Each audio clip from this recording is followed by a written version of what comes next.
तो गाइस इस सीरीज के पिछले पार्ट में हमें ओडिन की बैक स्टोरी के बारे में पता चला और साथ ही में ये भी कि ओरोची कैसे वानो का नया शोगुन बना और कैसे ओडिन ने व्हाइट बियर्ड और गोल्डी रॉजर के साथ ट्रैवल किया, एडवेंचर्स किए। और साथ ही में हमें ये भी पता चला कि स्काइपिया के अंदर वो जो एंशिएंट गोल्डन बेल के पास वाला एरिया था जहाँ पर एंशिएंट लैंग्वेज में कुछ लिखा हुआ था, वो असल में किसी और ने नहीं बल्कि रॉजर ने ओडिन के जरिए से लिखवाया था, क्योंकि ओडिन को पोनिग्लिफ्स की लैंग्वेज को पढ़ना और लिखना दोनों आता था। और साथ ही में कैसे उसकी मदद से रॉजर ने ओडिन की इसी ताकत का यूज करके पूरी दुनिया को कॉन्कर किया और किंग ऑफ द पायरेट्स बन गया और उस मिस्टीरियस आइलैंड को भी ढूंढ लिया जिसे इसने लाफ टेल का नाम दिया। जिसके बाद रॉजर ने अपने क्रू को डिस्बैंड कर दिया और गोल्डी रॉजर खुद को नेवी को सौंप देता है, जिसके बाद इसे एग्जीक्यूट भी कर दिया जाता है। लेकिन इस दुनिया से जाने से पहले गोल्डी रॉजर ने ओडिन को उसके घर वानो तक छोड़ने का एक संदेश दिया था और सिल्वर रैले के साथ सभी लोग ओडिन को वानो छोड़ने पहुंच जाते हैं। और वानो में आते साथ ही जब अपने बीवी बच्चे और रिटेनर्स से मिलता है तो समझ जाता है कि इस वानो कंट्री में बहुत कुछ बदल चुका है और इसे पता चलता है कि इसके जाने के बाद ओरोची यहाँ का शोगुन बन गया और ओरोची ने काइडो के साथ हाथ मिलाकर वानो कंट्री के अंदर फैक्ट्रीज लगवा दी और इस पूरे देश का नक्शा ही बदल दिया है। यहाँ तक कि ओरोची ने इसके फैमिली मेंबर्स पर जानलेवा हमला तक करवाया और ये सुनकर ओडिन का दिमाग खराब हो जाता है, इसका खून खौल उठता है और अपने पुराने वाले एग्रेसिव लुक को धारण कर लेता है और सीधा ओरोची को मारने के लिए निकल जाता है। सभी लोग इसे रोकने की कोशिश करते हैं लेकिन ओडिन किसी के हाथ नहीं लगता है क्योंकि इसके सर के ऊपर से पानी अब जा चुका था। इस दौरान कैपिटल के लोग जब ओडिन को यहाँ पर आता हुआ देखते हैं तो सभी लोग हैरान हो जाते हैं और इन सभी के दिल में एक उम्मीद जाग पड़ती है कि शायद अब ओरोची के जुल्म से ओडिन इन सभी को बचा लेगा। ओरोची के सोल्जर्स ओडिन को रोकने के लिए आगे बढ़ते हैं पर ओडिन सभी को मसल के रख देता है और ओडिन दरवाजा तोड़ के सीधा ओरोची की तरफ आगे बढ़ता है और अपनी तलवार को बाहर निकालता है और जैसे ही इसे मारने वाला होता है कि तभी कोरोजुमी क्लैन के हम उसे बूढ़े आदमी को देखते हैं जिसने की बैरियर फ्रूट खा रखा था और ये ओरोची और इसके आसपास उस बैरियर को लगा देता है, जिसकी वजह से ओडिन का एक भी हमला ओरोची को छू तक नहीं पाता है। और गाइज यही बैरियर फ्रूट बार्थोलोमियो ने भी खा रखा है और प्रेजेंट में बार्थोलोमियो लूफी का बहुत बड़ा फैन है। और अगर बात करें उस ओल्ड लेडी की जिसके पास वो डेविल फ्रूट था जिसके चलते वो किसी का भी रूप ले सकती थी, तो ये डेविल फ्रूट बॉन चैन के पास था जिसने की लूफी के लिए खुद को सेक्रीफाइस कर दिया एम्पल डाउन आर्क में। अब ओडिन बहुत सारा कोशिश करता है इसे मारने के लिए लेकिन इस बैरियर को तोड़ नहीं पाता है और ओडिन ओरोची से कहता है कि मैं जानता हूँ मेरे पिता ने मरने से पहले एक फैसला किया था, तो मैं चाहता हूँ कि उसी रूल के अकॉर्डिंग मुझे मेरा पद वापस दिया जाए। पर तभी ओल्ड लेडी इसके सामने आ जाती है और ओडिन को सारी कहानी समझ में आ जाती है और ओरोची इसके सामने कुछ कंडीशंस को रखता है, पर वो कंडीशंस क्या थी इसके बारे में हमें आगे पता चलेगा। पर ओरोची जब बैरियर से बाहर आता है तो पागलों की तरह कपड़े उतार कर नाचना शुरू कर देता है। ये देखकर सभी को बहुत बड़ा झटका लगता है और अब ओडिन को एक ड्यूटी मिल जाती है कि इसे हर हफ्ते ठीक कैपिटल के पास जो रॉयल पैलेस है उसके सामने आकर अपने कपड़े उतार कर ऐसे ही नाचना है, खुद का मजाक उड़वाना है और सभी लोग इस पर हंसेंगे और जो पैसे इसे मिलेंगे उसी से इसका गुजारा चलेगा। और सभी लोग जो कि ओडिन को इतना ज्यादा मानते थे, इन सभी को ये देखकर अपनी आंखों पर यकीन नहीं होता है। ये सिलसिला अगले 1 सालों तक चलता है और सभी लोग भी ओडिन के इस नाच को देखकर ऊब चुके थे और ओडिन की ये मजबूरी इस हद तक बढ़ चुकी थी कि ये किसी को भी कुछ नहीं बता पाता है, बस ओरोची के हाथ की एक कठपुतली बनकर रह जाता है। और इस मजबूरी के चलते ही ओडिन को ये सब करना पड़ता है और ओडिन को एक न्यूज़पेपर के जरिए से पता चलता है कि गोल्डी रॉजर को एग्जीक्यूट कर दिया गया है, यानी कि गोल्डी रॉजर अब इस दुनिया में नहीं रहा। जब इस खबर के बारे में ओडिन को पता चलता है तो बहुत ही ज्यादा इमोशनल हो जाता है। मेरा इतना अच्छा दोस्त दुनिया छोड़कर चला गया और उसके आखिरी समय में मैं उसे देख तक नहीं पाया। और कहानी एग्जीक्यूट वाले दिन पर आ जाती है जहाँ पर गोल्डी रॉजर के एग्जीक्यूशन को देखने के लिए बहुत बड़े बड़े दिग्गज यहाँ पर आ रखे थे, जिनमें डोफ्लामिंगो, पगी, शैंक्स, क्रोकोडाइल, मीहॉक ये सभी लोग आ रखे थे। इवन की गैको मोरिया भी यहाँ पर आ रखा था और मंकी डी ड्रैगन को भी देखते हैं जो कि इस एग्जीक्यूशन को देखने के लिए यहाँ पर आ रखा था। और जैसा कि गोल्डी रॉजर के आखिरी अल्फाज थे उन्हें दिखाया जाता है कि मैंने अपना सब कुछ एक जगह पर छुपा दिया है जो कि लाफ टेल में मौजूद है, मेरा खजाना ढूंढ कर दिखाओ। और इन्हीं वर्ड्स के साथ गोल्डी रॉजर को एग्जीक्यूट कर दिया जाता है। कहानी थोड़ी और आगे बढ़ती है जहाँ पर गैको मोरिया और काइडो के बीच हुई लड़ाई के बारे में हमें बताया जाता है, लेकिन इस वक्त काइडो के साथ इसके साथी मौजूद नहीं होते हैं और गैको मोरिया काइडो से बैटल में हार तो जाता है लेकिन जो रियोमा की बॉडी और उसकी जो स्वॉर्ड है शुसुई उसे यहाँ से लेकर चला जाता है। और हम वानो के अंदर ओडिन को देखते हैं जहाँ पर सभी लोग ओडिन और इसकी फैमिली के बारे में सभी लोग बुरा भला कहने लगते हैं। जिस इंसान को हम हमारी वानो कंट्री का शोगुन बनता हुआ देखना चाहते हैं, आज वो यहाँ पर कुछ पैसों के लालच में बेशर्मों की तरह नाच रहा है और लोगों को हंसाने की कोशिश कर रहा है। कितनी शर्मनाक बात है, पर ओडिन को इनकी बातों से कोई भी फर्क नहीं पड़ता है। लेकिन जब सभी लोग इसकी फैमिली और इसके रिटेनर्स के बारे में भला बुरा कहते हैं तो ओडिन को बहुत ही गुस्सा आता है। तो किनेमोन और बाकी सभी से कहता है कि अगर तुम सभी को मेरे साथ रहना पसंद नहीं तो तुम लोग मुझे छोड़कर जा सकते हो। पर ओडिन के जो रिटेनर्स हैं ये बहुत ही ज्यादा लॉयल हैं, इनमें से कोई भी ओडिन से एक सवाल भी नहीं पूछता है, बस इसे फॉलो करते जाते हैं क्योंकि इन्हें पता है कि इनका जो ओडिन सामा है ये बंदा अगर कोई चीज कर रहा है जो कि इसकी शान के खिलाफ है तो इसके पीछे कोई बहुत बड़ा रीजन होगा। ऐसे ही 5 सालों तक हर मौसम में ओडिन आकर सेम वही चीज रिपीट करता है, लोगों के सामने नाचता है, खुद का मजाक उड़वाता है और फाइनली 5 सालों के बाद उस प्रॉमिस को पूरा करने वाला दिन आ जाता है और ओरोची के सामने जाकर कहने लगता है कि मैंने 5 सालों तक अपना वादा निभाया है तो अब तुम्हारी बारी है। पर यहाँ पर ये जो गंदा आदमी ओरोची है ये इतना ज्यादा नीच और गिरा हुआ बंदा है, ये कहने लगता है कि क्या मैंने कोई वादा किया था क्या? मुझे तो याद नहीं, मैंने कोई वादा भी किया था। और ओडिन समझ जाता है कि इसके साथ धोखा हो चुका है और ओरोची कभी भी इसे शोगुन का पद नहीं देने वाला है।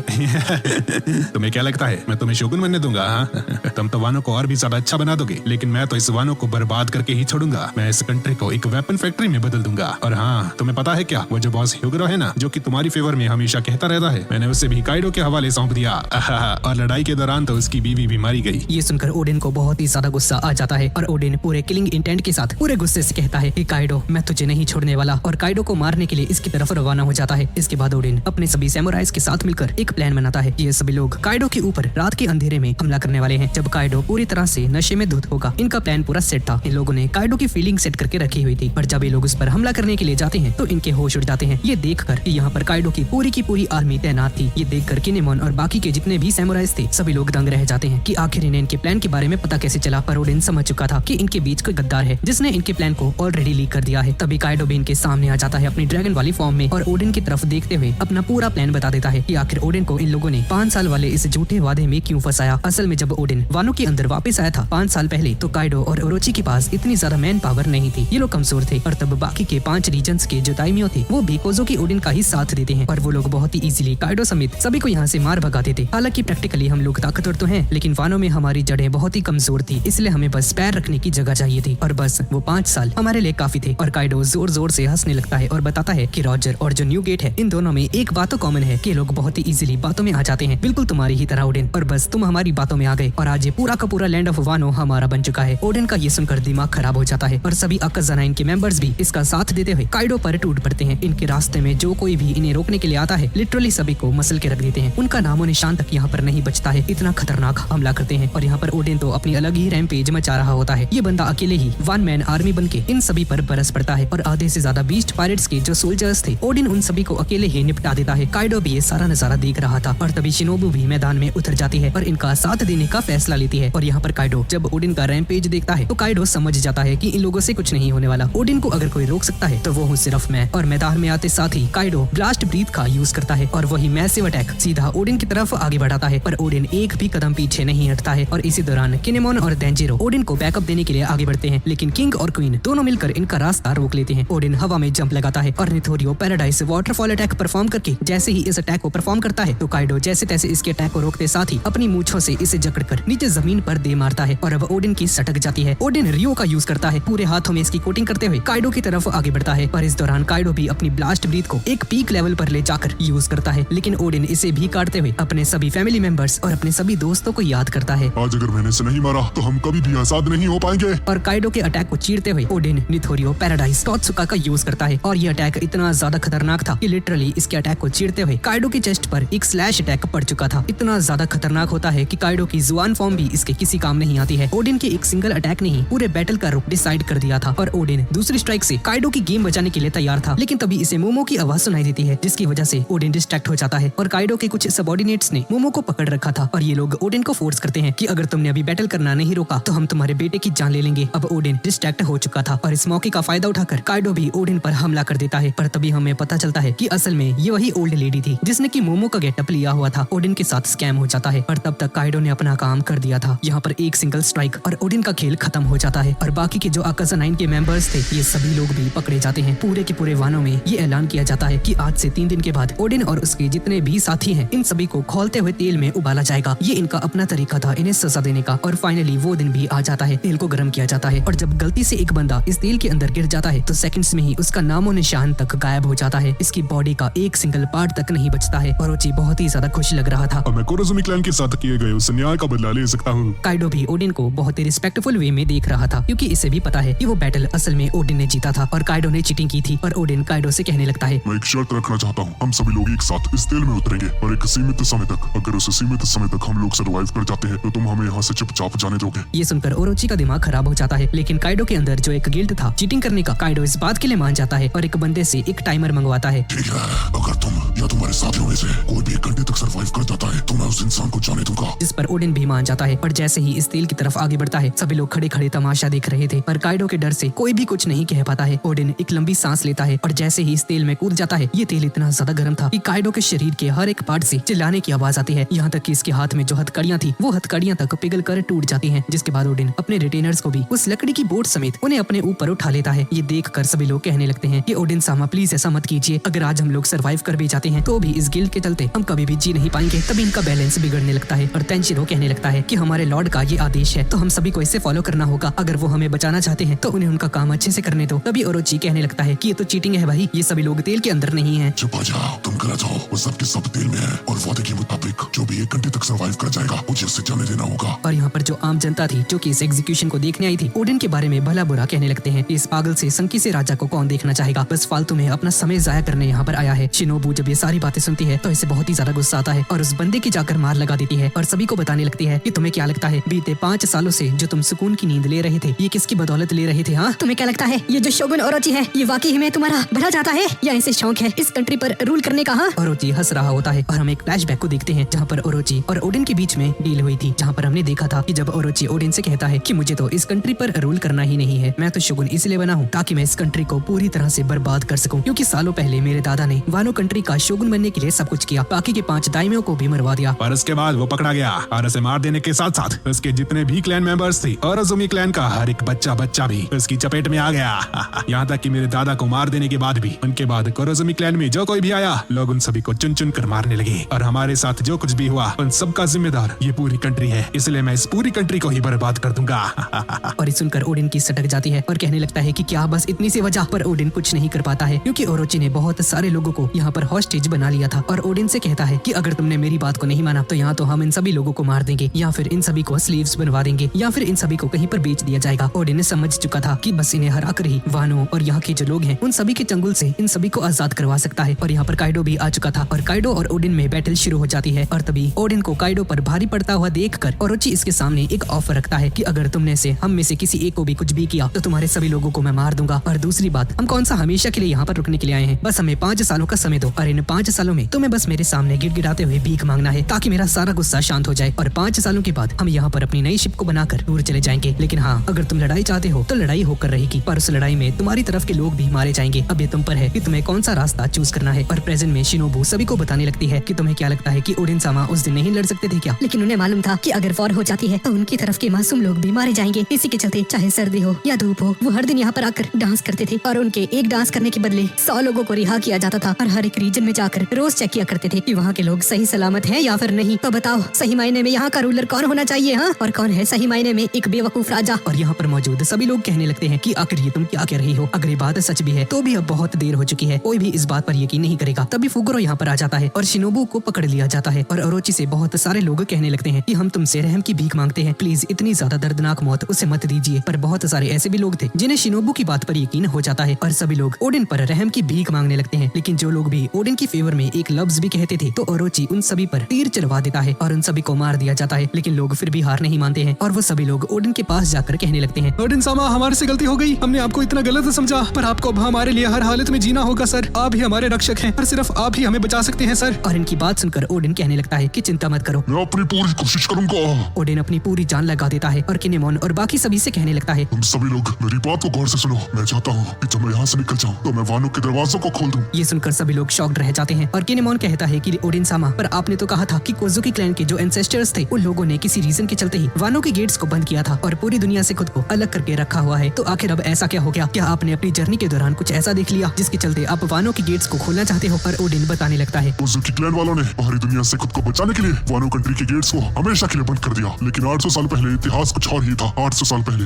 वानो भी एक नॉर्मल कंट्री के जैसा हुआ करता था जो कि बाकी देशों के साथ मिलजुल कर रहता था। और मैं अच्छे से जानता हूँ आज लोग किसी भी हालत में मुझे मार कर रहेंगे, पर मैं चाहता हूँ कि मेरा ये सपना तुम लोग पूरा करो। और ओरोची आग को और भी ज्यादा बढ़ा देता है और टेम्परेचर 700 डिग्री सेल्सियस से भी ऊपर चला जाता है, जिसकी वजह से ओडिन की हालत भी खराब होने लगती है। लेकिन तभी व्हाइट बियर्ड और गोल्डी रॉजर के एडवेंचर्स को याद करता है, जिसके चलते इसे हिम्मत मिलती है और अब बस 5 मिनट से भी कम का समय बचा हुआ था। धीरे धीरे करके ये वक्त भी गुजर जाता है और अब सिर्फ 10 सेकंड बचे हुए थे। सभी उल्टी गिनती शुरू कर देते हैं और ओरोची का गुस्से से चेहरा लाल पीला हो जाता है और फाइनली पूरा 1 घंटा हो जाता है और ओडिन सर्वाइव कर जाता है। सभी लोग खुशियां मनाने लगते हैं कि आज इनके सामने एक ऐसा बंदा खड़ा है जो कि खौलते हुए तेल में भी सर्वाइव कर गया। पर तभी कहानी में ट्विस्ट आ जाता है। यहाँ पर जितने भी सोल्जर्स थे ये सभी लोग अपनी गन्स को ओडिन और इसके रिटेनर्स की तरफ तान देते हैं और ये देखकर सभी लोग हैरान हो जाते हैं कि ओरोची भाई क्या ये कालिया दूं इसको बंदे को, कितना घटिया आदमी है भाई ये। और सभी लोग कहने लगते हैं कि भाई ये क्या मजाक चल रहा है तेरा? तूने तो कहा था कि अगर ओडिन सामा 1 घंटे तक खौलते हुए तेल में सर्वाइव कर जाते हैं तो तुम उन्हें जाने दोगे? पर तभी ओरोची हंसते हुए कहता है, अच्छा मैंने ऐसा कहा था क्या है? पर अभी थोड़े समय पहले ही मेरा मन बदल गया। अब मेरा मन कर रहा है कि मैं गोलियों से तुम सभी को भून डालूं। और ओडिन अपनी पूरी जी जान लगाकर आकाज़ा-9 के सभी मेंबर्स को हवा में उछाल देता है ऊपर और काफी दूर गिरा देता है और इन सभी से बस एक ही बात कहता है कि वानो के दरवाजे खोल दो। और आकाज़ा-9 बिना पीछे मुड़े बस आगे की तरफ बढ़ते जा रहे थे क्योंकि इन्हें कुरी में जाकर मोमो, ह्यूरी और तोकीसामा को बचाना था। पर जाते हुए लोग ओडिन के साथ बिताई गई सभी मेमोरीज को याद करते हैं। अब इन सभी को जाता हुआ देखकर ओडिन काइडो से बस एक ही बात कहता है कि मेरे सैमुराइज को कम मत आंकना। ये सुनकर काइडो हंसने लगता है, अपनी गन उठाता है और कहता है कि मैं जानता हूँ कि तुम मर चुके हो और बस तुम्हारी इज्जत रखने के लिए तुम्हारी जान मैं लूंगा। तुम्हारी मौत को लोग सदियों तक याद रखेंगे। और ऐसा बोलकर काइडो गन को चला देता है और वो गोली सीधा ओडिन के सर पर जाकर लग जाती है और एक लेजेंड का देहांत हो जाता है। R.I.P. ओडिन। यहाँ पर हम ओडिन की वाइफ तोकी को देखते हैं जहाँ पर इसे भी खबर मिल जाती है कि ओडिन सामा मारे जा चुके हैं और इसके पास ओडिन के द्वारा दिया गया एक लेटर होता है जिसमें इसने लिखा हुआ था कि जब सब कुछ खत्म हो जाएगा तभी इसे ओपन करना। अब तोकी उस लेटर को ओपन करती है और इसमें बहुत सारी चीजें लिखी हुई थी। पर एंड में ओडिन ने मेंशन किया हुआ था कि अगर मैं मारा जाता हूँ तो फिर काइडो या ओरोची को रोकने वाला यहाँ पर कोई भी नहीं बचेगा और उसके बाद यहाँ पर कोई भी हेल्प नहीं आने वाली है। लेकिन 20 सालों के बाद कुछ बहुत ही बड़ा होगा, एक ऐसा युद्ध होगा जो कि बहुत ही शानदार होगा और जो उस बैटल को लीड करेगा वो इंसान न्यू वर्ल्ड से आएगा। इसलिए मैं चाहता हूँ कि जब हालात बिगड़ जाएं तो तुम अपनी ताकत का यूज करो। और हम किनेमोन और बाकी सभी को देखते हैं जहाँ पर ये सभी लोग छिपते छिपाते पूरी की तरफ आगे बढ़ रहे थे और तभी ड्यूक और कैट वाइपर के बीच में झड़प हो जाती है जहाँ पर कैट वाइपर चाहता था कि लोग फाइट करके बदला ले पर ड्यूक चाहता था कि सभी को बचाकर ये लोग जो आइलैंड पर चले जाएं क्योंकि ओडिन सामा ने उन्हें ये मौका सर्वाइव करने के लिए दिया है, ना कि फाइट बैक करने के लिए। पर कैट वाइपर की सटक जाती है और दोनों लड़ने लगते हैं कि तभी किनेमोन सभी को ऑर्डर्स देता है। हम सभी लोग अभी कोरी जाकर तोकीसामा, मोमोनोसुके सर और ह्यूरी इन तीनों को बचाएंगे। उसके बाद हम लोग जो आइलैंड की तरफ रवाना हो जाएंगे क्योंकि यहाँ पर रहना बिल्कुल भी सेफ नहीं है। और शिनोबू भी इन्हें ज्वाइन कर लेती है और सभी लोग कुरी की तरफ आगे बढ़ते हैं। लेकिन कैट वाइपर और ड्यूक डॉग स्टॉर्म के बीच की बहस वापस से शुरू हो जाती है और कैट वाइपर इल्जाम लगा देता है कि मुझे तो लगता है कि हमारे बीच जो वो जासूस मौजूद है जिसने कि काइडो को हमारी पूरी प्लानिंग के बारे में बता दिया था वो कोई और नहीं बल्कि तुम ही हो, ड्यूक डॉग स्टॉर्म। और ये सुनकर ड्यूक को गुस्सा आ जाता है और दोनों पागलों की तरह लड़ने लगते हैं कि तभी काइडो के सोल्जर्स इन पर धावा बोल देते हैं और ये दोनों पीछे ही छूट जाते हैं और बाकी सभी लोग पूरी की तरफ आगे बढ़ने लगते हैं। और रास्ते में देंजिरो और आशिरादोजी ये दोनों भी रुक जाते हैं और बाकी सभी से लड़ना शुरू कर देते हैं ताकि किनेमोन और बाकी सभी लोग आगे बढ़ पाएं। और यहाँ पर किंग ने ओडिन के कैसल के अंदर आग लगा दी थी और तभी काइडो भी यहाँ पर आ जाता है और यहाँ पर तोकीसामा मोमो और ह्यूरी के साथ मौजूद थी इस कैसल के अंदर। और मोमो रोते हुए अपने फादर के साथ बिताए गए पलों को याद करता है। लेकिन तब तक काइडो यहाँ पर आ चुका था। तोकी इसे रोकने के लिए आगे बढ़ती है पर एक ही थप्पड़ में काइडो तोकी को नीचे जमीन पर लेटा देता है जिसके बाद मोमो को पकड़ता है और सीधा इसे बिल्डिंग के बाहर फेंकने वाला था और हवा में लटकाते हुए मोमो से पूछने लगता है तुम्हारा नाम क्या है? और काइडो के इतने बड़े शरीर को देखकर छोटा सा मोमो बुरी तरह से डर जाता है, डर के मारे कुछ बोल भी नहीं पाता है। पर तभी जब काइडो इसे बताने लगता है कि तुम्हारा बाप ओडिन एक पागल राजा था, किसी काम का नहीं था, एक नंबर का निकम्मा था, ये सुनकर मोमो को गुस्सा आ जाता है। अपना मुंह बंद रखो, तुम मेरे पिता को नहीं जानती, वो एक महान राजा है और आगे चलकर मैं वानो का शोगुन बनूंगा। तुम्हारे मन में ये ख्याल किसने डाला? तुम्हारे जैसा एक डरपोक वानो को रूल करेगा। बता अपना नाम कौन है तू?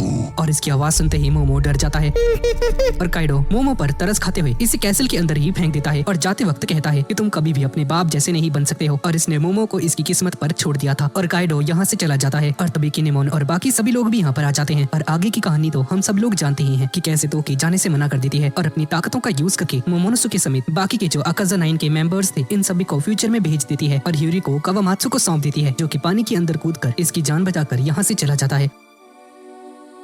तोकी अपने आखिरी मिशन को अंजाम देती है, एक ऊंची जगह पर जाती है जहाँ पर मौजूद सभी लोग उसे सुन सकते थे क्योंकि इसे ओडिन के उस मैसेज पर पूरा भरोसा था। तो तोकी 20 साल बाद होने वाली उस बैटल की नींव को रखना चाहती थी और तोकी मरने से पहले एक स्पीच को देती है जिसके बाद इसे भी मार दिया जाता है। सभी के कानों में तोकी का मैसेज पहुंच चुका था और अगली सुबह ओरोची की डर की वजह से हालत खराब थी कि आकाज़ा-9 भाग चुकी है और उनकी डेड बॉडीज नहीं मिली थी। और यहाँ पर आशिरादोजी तोकीसामा के उस मैसेज को सुनकर काफी ज्यादा हैरान था कि आखिर 20 साल ये लोग कैसे सर्वाइव करने वाले हैं। और कावामात्सु भी ह्यूरी को हंसाने की कोशिश करता है पर जिस लड़की ने एक रात में ही अपने पेरेंट्स को खो दिया उसके लिए हंसना मुमकिन नहीं। और देंजिरो एक ऐसे घर के अंदर मौजूद था जो कि काफी ज्यादा सुनसान इलाके में था और गुस्से के साथ तिल मिला रहा होता है और अपना गुस्सा दीवार पर निकाल रहा था। जब ये बंदा यहाँ पर आया था तो गर्मियों का सीजन था लेकिन जब यहाँ से बाहर निकलता है तो सर्दियाँ आ चुकी थी, यानी कि ऑलमोस्ट पूरा एक सीजन इस बंदे ने इस घर के अंदर बिताया था जिसके चलते इसकी पूरी की पूरी पर्सनैलिटी ही चेंज हो गई थी। इसका हुलिया चेंज हो जाता है, इसके बालों का रंग तक बदल जाता है। और गाइस जिस देंजिरो की तलाश अब तक किनेमोन और बाकी सभी लोग कर रहे थे वो कोई और नहीं बल्कि क्योशिरो है। क्योशिरो कैपिटल के अंदर जाता है, अपनी अच्छी खासी रेपुटेशन बनाता है और ओरोची की तरफ से इसे ऑफर आता है कि मैं चाहता हूँ कि तुम मेरे बॉडीगार्ड बन जाओ। और ऐसे ही पूरे कैपिटल के अंदर क्योशिरो फैमिली फेमस हो जाती है और ये बंदा ओरोची को सब कुछ देता है जिसके चलते ओरोची इसे बॉस ह्यूगोरो की पोजीशन दे देता है और कैपिटल के अंदर क्योशिरो फैमिली की अच्छी खासी पकड़ हो जाती है। ऐसे ही वक्त बीतता जाता है और मार्केट के अंदर हम ह्यूरी को देखते हैं जिसकी हालत बहुत ही ज्यादा खराब थी। दो लड़कियां इसे अपने साथ ले जाती हैं और क्योशिरो के सामने इसे पेश करती हैं और क्योशिरो इसे देख कर ही पहचान जाता है कि ये तो ह्यूरी है और एक प्राइवेट रूम में इसे सारी बातें बता देता है जिसके बाद क्योशिरो इसे ट्रेनिंग ट्रेनिंग देता है और आगे चलकर ये कोमोरोसाकी के रूप में जानी जाती है और ओरोची को अपने चंबुल में फंसा लेती है और कियोशिरो इसे बताता है कि अपने पास हमेशा एक नकली खून का पैकेट रखा करो ताकि अगर सिचुएशन बिगड़ जाती है तो फिर मैं तुम्हें मारने का नाटक करूंगा और उस फेक ब्लड के जरिए से सभी को यकीन भी हो जाएगा कि मैंने तुम्हें मार दिया है। इसी दौरान ओरोची के पास इसका जो जासूस होता है ये सारी खबरें पहुंचा देता है कि किनेमोन समेत बाकी सभी लोग अभी जिंदा हैं और अब इस बात के बारे में काइडो को भी पता चल जाता है। वैसे तुम्हारा ये जासूस है कौन जो है सारी खबरें तुम तक पहुंचा रहा है? चिंता मत करो, वो मेरा बहुत ही ज्यादा लॉयल जासूस है। और यहाँ से उसी जासूस की बैक स्टोरी शुरू हो जाती है जहाँ पर हम एक स्टेज पर एक परफॉर्मेंस को देखते हैं और एक बच्चा जो कि अपने पेरेंट्स को स्टेज पर परफॉर्म करते हुए देख रहा होता है काफी ज्यादा खुश था। यहाँ पर इनका ड्रामा चल ही रहा होता है कि तभी दो सैमुराइज यहाँ पर आते हैं और इसकी आंखों के सामने इसके पेरेंट्स को मार देते हैं। इसे समझ नहीं आता कि ये सब चल क्या रहा है, लेकिन इसे ऐसा लग रहा था कि ये सब कुछ इसी ड्रामे का हिस्सा है कि तभी इस बच्चे के पास ओरोची आ जाता है और आकर इसे सारी बात समझा देता है कि चिंता मत करो, तुम्हारे पेरेंट्स को जिन लोगों ने मारा था मैंने उन दोनों को मरवा दिया है। और इतने अच्छे तरीके से इस बच्चे को मैनिपुलेट करता है कि इसकी पूरी लाइफ को ही एक ड्रामा बना देता है और ये बच्चा इस ड्रामे का मेन कैरेक्टर है। ओरोची इस बात को इस बच्चे को यकीन दिलवा देता है और बताने लगता है कि तुम्हारे पेरेंट्स का जो मिशन था वो पूरा हो चुका है, लेकिन अब यहाँ से आगे के ड्रामे को तुम्हें संभालना होगा। आज से तुम्हें एक नए रोल को निभाना होगा जिसमें तुम कोजुकी क्लैन के एक लॉयल रिटेनर बनकर रहोगे। अगर तुम्हें उनके लिए अपनी जान भी देनी पड़े तुम वो भी दोगे, लेकिन किसी को भी इस बात के बारे में पता नहीं चलना चाहिए कि तुम मेरे वफादार हो और ये सब कुछ बस तुम बदला लेने के लिए कर रहे हो। जिसके बाद ओरोची आगे बताने लगता है कि मेरा वो जो वफादार है ना वो इस हद तक इस कैरेक्टर के अंदर घुस चुका है कि वो तो अपनी जान तक देने के लिए तैयार है, लेकिन मुझे इससे फर्क नहीं पड़ता, मुझे तो बस मेरा काम करवाना था। और अगर इस वक्त वो तुम्हारे सामने आ जाता है तो तुम भी उसे पहचान नहीं पाओगे। और हमें रेस्ट ऑफ द स्टोरी दिखाई जाती है कि कैसे आगे चलकर किनेमोन और बाकी सभी लोग लूफी और बाकी सभी से मिलते हैं और कैसे इनका अलायंस बना। इसके बाद हम दोबारा से प्रेजेंट में आ जाते हैं जहाँ पर ओनिगाशिमा जाने के लिए किनेमोन और बाकी सभी लोग तैयार थे, लेकिन यहाँ पर कोई भी मौजूद नहीं होता है। तांजिरो कहता है कि आखिर हमारे 4200 सोल्जर्स कहाँ चले गए। आशिरा दोजी कहता है कि हमारी शिप्स को भी इन सब ने तबाह कर दिया है। किनेमोन इमोशनल हो जाता है, कॉल करके सभी से कांटेक्ट बनाने की कोशिश करता है कि मैं किनेमोन जो कि आकाशा 9 से बिलोंग करता हूँ और हम यहाँ पर 20 सालों के बाद काइडो से बदला लेने के लिए इकट्ठा हुए हैं, प्लीज सामने से रिस्पॉन्स दीजिए। पर कोई भी जवाब नहीं आता है। किनेमोन इमोशनल हो जाता है, लेकिन कुछ भी हो जाए ये लोग आज के दिन ये हमला करने का चांस मिस नहीं कर सकते। ये सभी लोग एक छोटी सी नाव पर सवार होकर निकल जाते हैं काइडो पर हमला करने के लिए। मोमोनोसुके इन्हें रोकने की कोशिश करता है, लेकिन शिनोबु इसे थाम लेती है और किनेमोन कहने लगता है कि हम लोग नहीं रुक सकते हैं, हम एक और साल तक इस दिन का इंतजार नहीं कर सकते। और वैसे भी काइडो की आर्मी बहुत ज्यादा बड़ी है तो वो आज नहीं तो कल हमें ढूंढ ही निकालेगा। ये सभी लोग आगे बढ़ जाते हैं और बाकी सभी लोगों के दिमाग में बस एक ही बात चल रही होती है कि लास्ट टाइम 20 साल पहले जब हम ओडिन सामा के साथ काइडो के खिलाफ जंग करने के लिए निकले थे तब भी हमारे प्लान को किसी ने लीक कर दिया और आज भी बिल्कुल वैसा ही हुआ। ओकिको किनेमोन से कहने लगती है कि हमें सबसे पहले उस गद्दार के बारे में पता लगाना होगा कि आखिर वो ऐसा क्यों कर रहा है। ड्यूक भी कहता है कि हाँ हर हालत में हमें उसका पता लगाना होगा। तो मैं सच बताऊं तो इस वक्त मैं ऐसी सिचुएशन में हूँ ही नहीं कि मैं उसका पता लगा सकूं। ये ख्याल ही मुझे डरा कर रख देता है। हम लोग इतने सालों से साथ रहे लेकिन हमारे बीच में कोई गद्दार है, ये ख्याल ही मेरे रूप को खपा देता है। और आशिरा दोजी भी कहता है कि हाँ मुझे भी ऐसा ही लग रहा था कि कोई तो है, हम सभी के बीच एक गद्दार है, पर मैंने इस बात पर ज्यादा ध्यान नहीं दिया। और इस दौरान कावामात्सु और तांजिरो हमें हाँ देते हुए कहते हैं कि हाँ हर हालत में हमें उस बंदे के बारे में पता लगाना ही होगा। मैं आकाशा 9 का लीडर होने के नाते उस इंसान से माफी मांगना चाहता हूँ कि वो इतने सालों से हमारे साथ रहा और शायद हमने उस पर कभी ध्यान ही नहीं दिया कि वो दुश्मन की बातों में आ गया और हमारा ही गद्दार बन गया। और कांजिरो एक क्रीपी सी स्माइल के साथ कहने लगता है कि तुमने सही कहा किनेमोन। और सभी लोग कांजिरो की तरफ हैरानी के साथ देखने लगते हैं और कांजिरो एक क्रीपी सी स्माइल के साथ कहने लगता है कि चलो अब जब तुम्हें अंदाजा लग ही चुका है तो अब और ये नाटक करने का फायदा नहीं। सही समझे वो मैं ही हूँ जो कि अब तक तुम्हारे बीच रहकर तुम्हारी सारी इन्फॉर्मेशन को ओरोची तक पहुँचा रहा था। किनेमोन को ये देख कर यकीन ही नहीं होता है कि कांजिरो ही वो गद्दार है। तुमने ऐसा क्यों किया?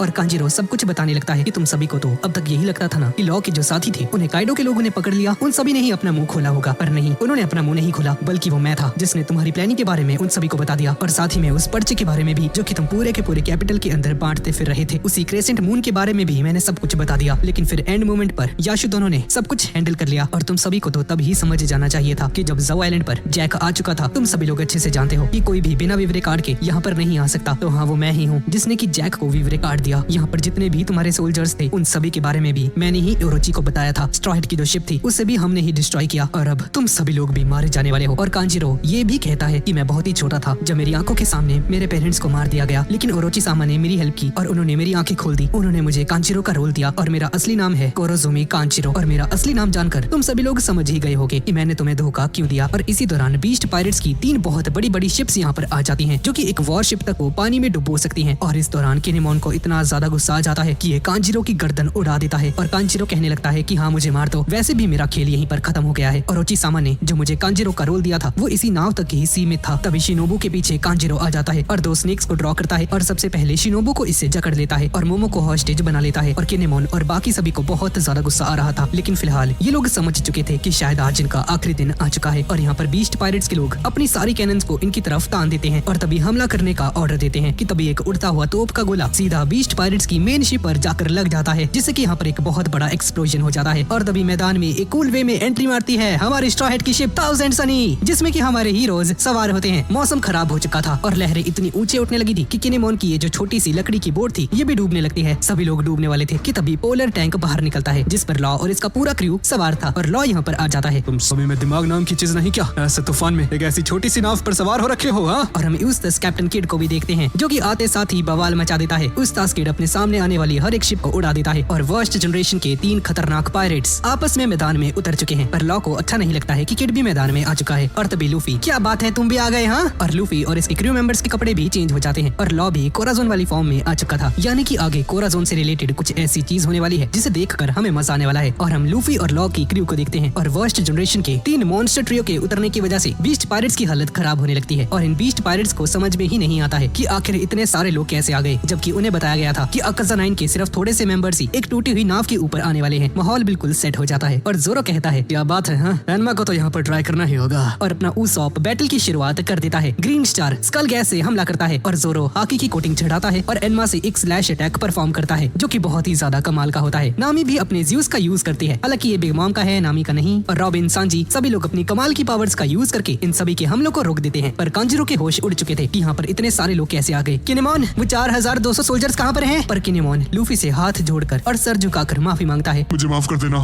इस बार फिर से हमारा प्लान लीक हो गया। और हमें बताया जाता है कि आखिर कैसे थाउजेंड सनी उस रात उस हमले से बच गई। दरअसल उस रात जब लूफी और ये सभी लोग अपने कॉस्ट्यूम्स के बारे में बात कर रहे थे तब यहाँ पर थाउजेंड सनी पर हमला हो जाता है। लेकिन थाउजेंड सनी जो कि एडम वुड से बनी हुई है, जिसे कि आग भी इतनी आसानी से नहीं जला सकती है, तो इसके चलते इनकी जो सेल होती है बस वही जल जाती है। पर लपटें इतनी ज्यादा तेज होती हैं कि दूर से देखने पर लगता है कि शायद अब इनकी शिप जलकर राख होने वाली है। अभी सभी लोग सेल को रिपेयर करके मैदान में उतर जाते हैं और बीस्ट पायरेट्स के लोग लूफी और इन सभी का मजाक उड़ाने लगते हैं क्योंकि इनकी जो बैकअप थी 4200 सोल्जर्स, वो सभी लोग तो यहाँ पर आ ही नहीं पाए क्योंकि उनके रास्तों को पहले ही डिस्ट्रॉय कर दिया गया था। अब ये देखकर लूफी की सटक जाती है, मैं जा रहा हूँ इन सभी को मारने और कोई भी मेरे रास्ते में नहीं आएगा। मैं जाऊंगा और तुम मेरे रास्ते में नहीं आओगे स्ट्रॉ हैट, समझ गए ना? पर किड कहता है कि मैं जा रहा हूँ, तुम दोनों चुपचाप यहीं पर बैठे रहो, समझ गए ना? सालों ये क्या बात हुई भाई, मुझे जाने दो यार, लॉ के बच्चे यहीं पर है, मैं जाऊंगा पहले। अब लूफी का दिमाग खराब हो जाता है और बाउंस मैन को एक्टिवेट कर देता है। किड यहाँ पर अपनी बेस्ट फॉर्म पंक वाइस को एक्टिवेट कर देता है और लॉ भी एक खतरनाक अटैक को प्रिपेयर करता है। तीनों ही अपनी बेस्ट फॉर्म्स को यूज करते हैं और तीनों ही एक साथ अटैक करते हैं और इनके सामने वाली शिप को बुरी तरह से चकनाचूर कर देते हैं। जिसके बाद लूफी अपनी नाक उजाकर कहता है, देखा फिर